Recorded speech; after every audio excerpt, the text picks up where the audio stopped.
we're kind of getting into our second point here. First being like part of the method is observing deeply with your heart, all of your senses, your awareness. And the second is following your child where That's right. they are going, not necessarily where you are expecting them to be. That's right. So I want to extend that analogy again because it was a really good one. You went for the butterflies, Okay. but you didn't see any. Right? You saw other amazing things. Right? A fish. The Uh, rock the feature, rock the feature. Yeah. bog, that swing we found that somebody had made. Yeah. You are following the child where the child is leading. The child has a readiness within him or herself. Your child does. All children do. And your observation is going to let you see or start to perceive what your child is wanting. And then you're going to be able to follow your child on that journey, Mm-hmm. right? So maybe I didn't see very many butterflies on my little hike through butterfly forest, but I saw instead a beautiful flowing creek or a fun bridge. And because I was willing to engage with it as it was, I had this joyful experience. I was ready there for it, and I was ready to take the opportunity at hand. Instead of being disappointed by what I didn't have, I was joyful by the opportunity I've been given. That's what it is when you follow your child. It is a window of opportunity. You're That's right. seeing what your child is doing. Yes. Your child is telling you what he or she wants, and you're able to take advantage of that, and it is a joyful thing. That's absolutely right. The way we are opening ourselves up and willing to literally follow that butterfly wherever it leads and keep watching and keep observing. This is the same thing with your child. Your child is going through these sensitive periods of their own. We talk about that in the course that is part of the Montessori method, but you don't get to choose what sensitive period your child is engaging in or showing you, or even whether you're going to be able to observe all of them. Whatever you are witnessing is where you are, is the journey that you are taking, right? So some practical tips for this in following your child. Remember that you're not looking for topics that your child is interested in. You are looking for skills and curiosity on the part of your Mm. child. Yeah, So, that's right. it's not to say that if your child isn't interested in monkeys that you shouldn't take them to the zoo, No, and for sure. Or go see if you can go find check out a some. bunch of books about monkeys Absolutely. from the Yes, library or whatever. absolutely do that. If your child is interested in ladybugs, your child's interested in something, we have a theme for you inside the complete curriculum. It's true. Okay, so I mean, but when we talk about follow your child, we're really talking about developmentally. Yeah. Okay, so you've got a 2-year old.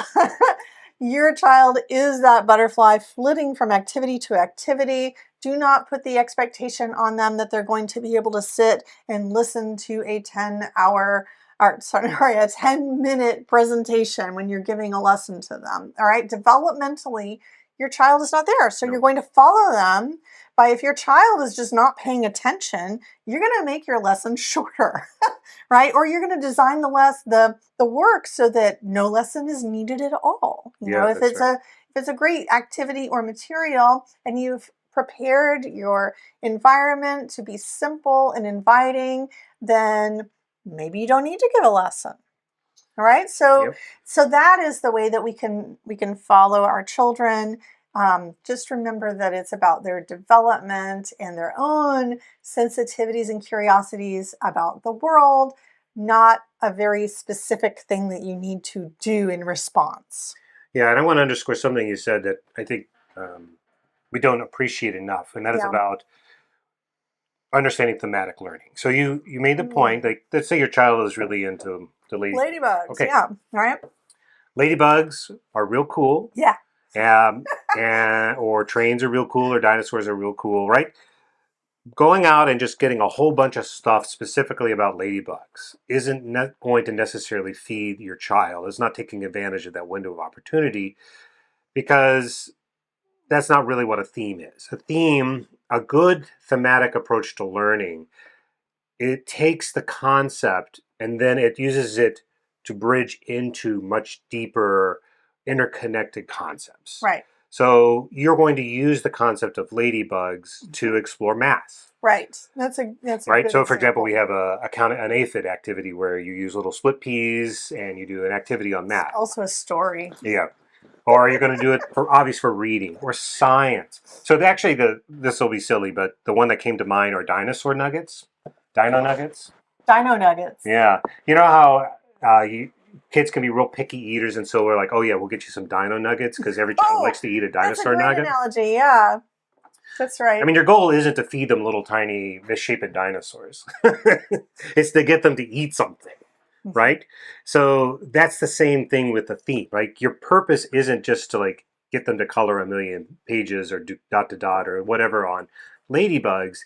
Is to take the thing that they are fascinated with at that moment and use it as the bridge into other concepts. So I know that's a little different than following the child in the window of opportunity, but because you mentioned this idea of like where we sometimes I think confuse the outward appearance of what a child is saying they want with what we actually are trying to do, which is to bridge into a deeper thing, because there actually is a lot of more deep curiosity that's happening. It just may be manifesting itself in the shape of a chicken nugget shaped dinosaur shaped chicken nugget. That'd be funny the other way around. Right? Chickosaurus Rex. Okay. We had a comment here. Do you want to? Yeah.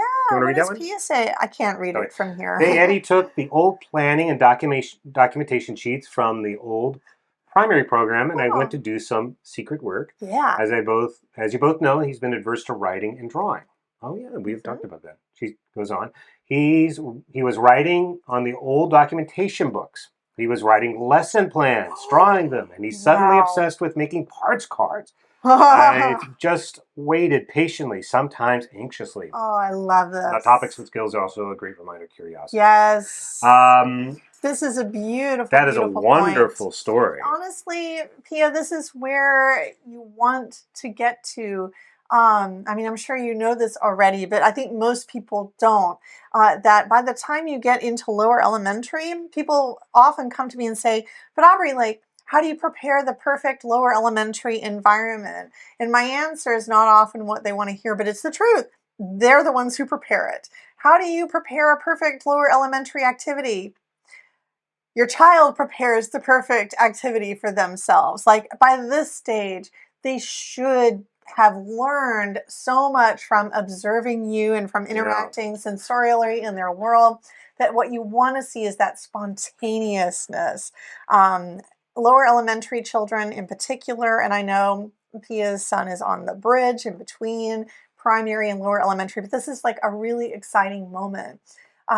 We should not have to continually prepare all of the things for our children all the way up. And I think sometimes we're under the impression of that we have to do this because in traditional schooling, the teacher still takes over all of that preparation of the activities and the lessons and the materials. But this is exactly where we want children to get. And this is where Montessori children do tend to get if they are in a Montessori school environment as well. Like that's why Montessori elementary environments just look really different from the primary environment. Yeah, the other thing I love about this is that he's modeling his work after what he sees you do. Exactly. I'm assuming, right? Like, exactly. Yes. I'm sure. I mean, I haven't seen you at work, but I know that you must be using parts cards. I've seen your work. Yeah. I know you're using I mean, if you know what they are, you're using them.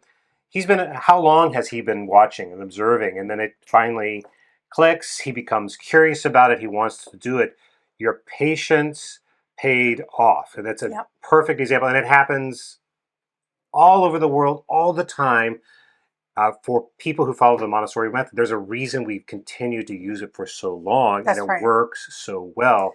If we're brave enough, and you were, to believe in that child's ability. If it doesn't have to take that long for you to see these kinds of rewards with Montessori either. That's right.